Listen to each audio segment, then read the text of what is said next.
Video में हम लोग 12वीं कक्षा के 100 अंक हिंदी के काव्य खंड के चैप्टर नंबर 5 पर चर्चा करेंगे। हिंदी 100 अंक काव्य खंड के चैप्टर नंबर 5 जिसका नाम है कवित और इसके लेखक भूषण है।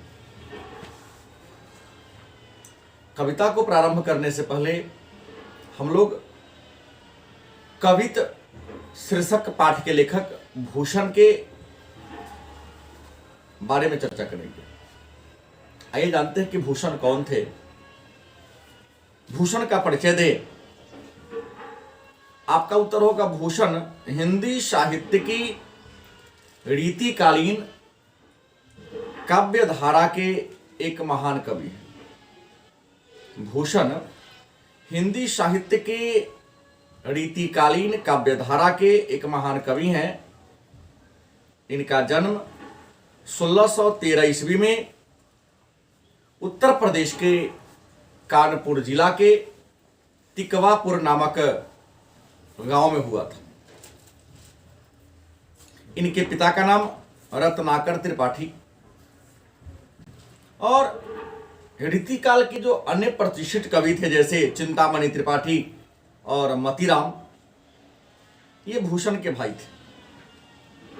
भूषण वीर रस के महान कवि थे और इनके आश्रयदाता छत्रपति शिवाजी, उनके पुत्र शाहू जी और पन्ना के बुंदेला राजा भूषण, पन्ना के बुंदेला राजा छत्रसाल भूषण के आश्रयदाता थे। सोलंकी राजा रुद्र शाह ने भूषण को कवि भूषण की उपाधि दिया था। भूषण के द्वारा लिखा गया प्रमुख पुस्तक या भूषण की प्रमुख रचना है शिवराज भूषण, शिवा बावनी और छत्रसाल दशक। तो आइए भूषण के द्वारा लिखे गए कवित के दोनों पदों पर चर्चा करते हैं। पहला पद है वीर रस की रचना है। पहला जो रस है पद है उसमें वीर रस की महत्ता का वर्णन है। वीर रस में इस पद को लिखा गया है। एक बार इस पद को पढ़ते हैं फिर इसका अर्थ पर चर्चा करेंगे। प्रश्न है इंद्र जिमी जंभ पर बारब ज्यों अंभ पर, रावण संदर्भ पर रघुकुल राज हैं, पवन बरिवाह पर शंभु रतिनाह पर, ज्यों सहस्त्र बाहु पर राम द्विजराज है, दवा द्रुम दंड पर चिता मृग झुंड पर, भूषण बिटुंड पर जैसे मृगराज हैं, तेज तम अंश पर कान्ह जिमी कंस पर, यो मलेच्छ वंश पर शेर शिवराज हैं।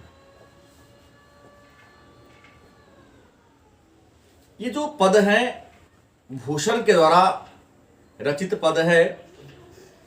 इस पद में भूषण ने छत्रपति शिवाजी के वीरता का वर्णन किया है।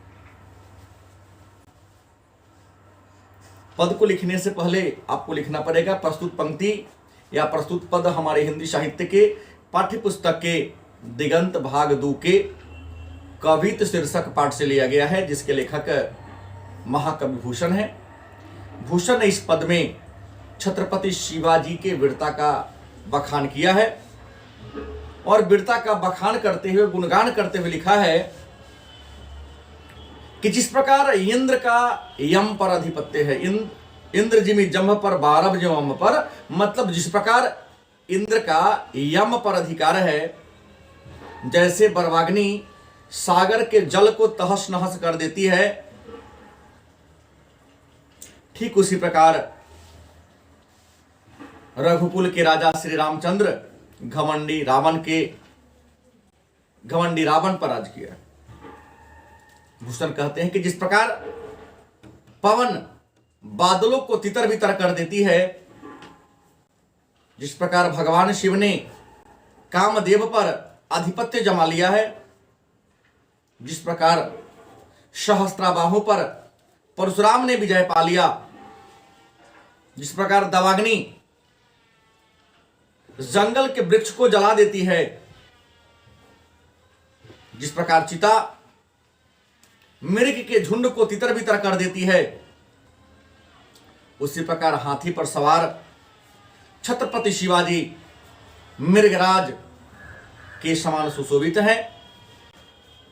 जिस प्रकार सूर्य अंधकार को नष्ट कर देती है, जिस प्रकार भगवान कृष्ण ने कंस को विनाश कर दिया, ठीक उसी प्रकार म्लेच्छ वंश के राजा औरंगजेब पर शेरों के शेर छत्रपति शिवाजी का भय डर व्याप्त। दूसरा पद है विभत्स रस में लिखा गया है। इस पद में जो दूसरा पद है, इसमें शिवाभूषण ने छत्रसाल के वीरता का बखान किया है। लिखते हैं, निकसत म्यानते मयूखई परलई भानुज कैसी, फारे तम तोम से गयंदन के जाल को, लागत लपकी कंठ वैरिन के नागिन सी, रुद्र ही रिझावे दे दे मुंडन की माल को। लाल छितिपाल छत्रसाल महाबहुबली, कहां लो बखान करो तेरी करवार को, प्रतिभट कटक कटीले केते काटी काटी, कालिका सी कीलकी कलेव देती काल को। विभत्स रस में भूषण ने इस पद की रचना किया है। आइए इसका अर्थ जाने। अर्थ को लिखने से पहले आपको लिखना पड़ेगा। प्रस्तुत पंक्ति हमारे हिंदी साहित्य के पाठ्य पुस्तक के दिगंत भाग 2 के कवित शीर्षक पाठ से लिया गया है, जिसके लेखक महाकवि भूषण है। भूषण ने इस पद में राजा छत्रसाल के वीरता का वर्णन किया है और लिखा है, युद्ध के मैदान में छत्रसाल की तलवार, युद्ध के मैदान में छत्रसाल की तलवार प्रलयकारी, सूर्य के किरणों के समान प्रखर और प्रचंड रूप धारण करके म्यान से निकलती। उनकी तलवार विशाल हाथियों के समूह, उनकी तलवार विशाल हाथियों के समूह जैसे गहन अंधकार को छिन्न भिन्न कर डालती है। वे शत्रुओं पर नागिन की तरह ऐसे लिपट जाते हैं जैसे देखते ही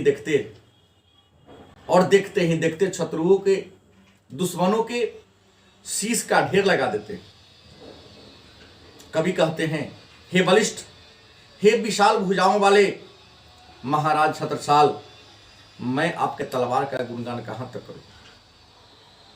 आपके तलवार शत्रु योद्धाओं के कटक जाल को काट काट कर रणचंद्री की भांति किलकारी भरती हुई मृत्युओं को अपना भोज बनाते हैं।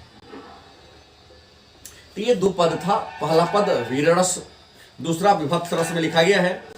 आइए इस कविता से कुछ प्रश्न बनते हैं, उस पर चर्चा करें। पहला प्रश्न है, शिवाजी की तुलना भूषण ने किन किन से किया है? शिवाजी की तुलना भूषण ने किन किन से किया है?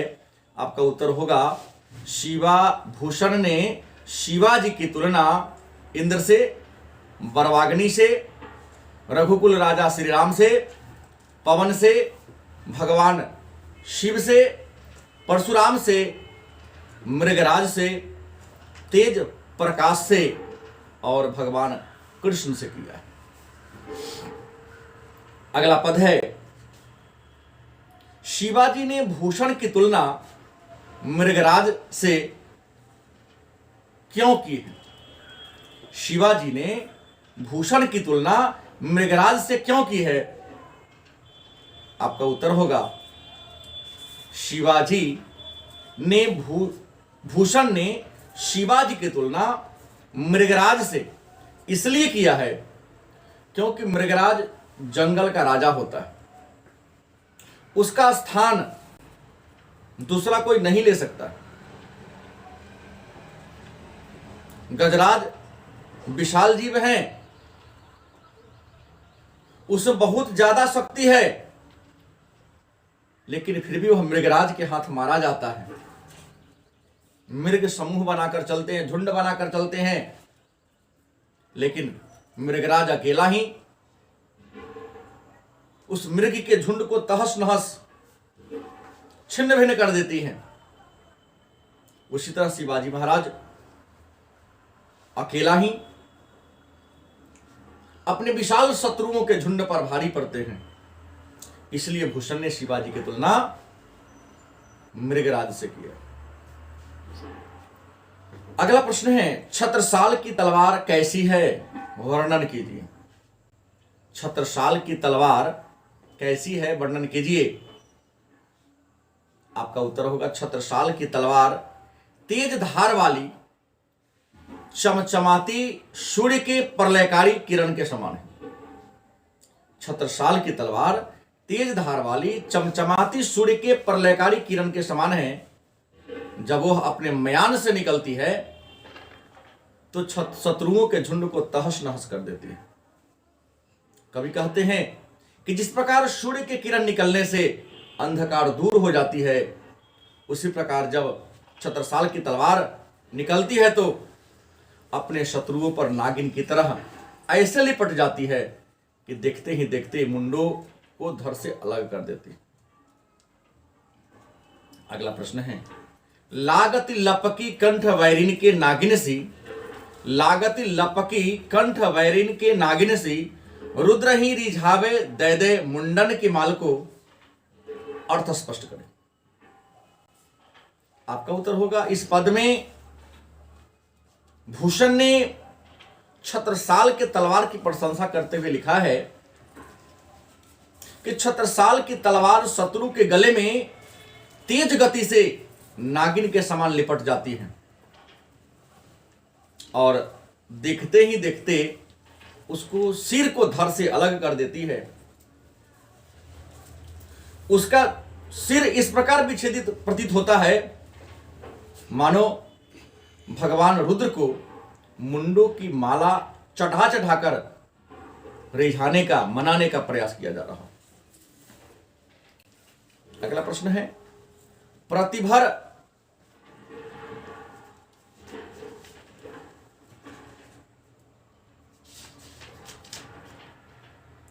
प्रतिभर कटक कटीले केते काटी काटी, प्रतिभर कटक कटीले केते काटी काटी, कालिका सी कील की कलेव देती काल को, अर्थ स्पष्ट करे। आपका उत्तर होगा, भूषण इस पद में महाराज छत्रसाल की तलवार की प्रशंसा करते हुए लिखते हैं कि उनके तलवार की धार बड़ी पैनी है, बड़ा तेज है। वह कटीले प्रतिपक्षी सैन्य दल के योद्धाओं को काटती चली जा रही है और ना जाने कितने वीरों को काट काट कर गिरा दिया है। अगला प्रश्न है, भूषण रीतिकाल के किस धारा के कवि, भूषण रीतिकाल के किस धारा के कवि हैं? वे अन्य रीतिकालीन कवियों से विशिष्ट कैसे हैं? आपका उत्तर होगा, भूषण रीतिकाल की शुद्ध काव्य धारा के कवि। भूषण रीतिकाल के शुद्ध काव्य धारा के कवि हैं। इन्होंने स्वच्छंद काव्य की रचना किया। इनके कविता में अन्य रीतिकाल के कवियों की तरह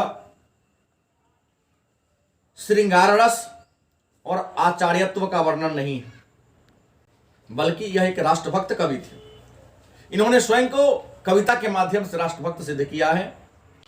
मतलब भूषण रीतिकाल के कवि होते हुए भी अपने आप को रीतिकाल के प्रवृत्ति से अलग रखा है। अगला प्रश्न है, आपके अनुसार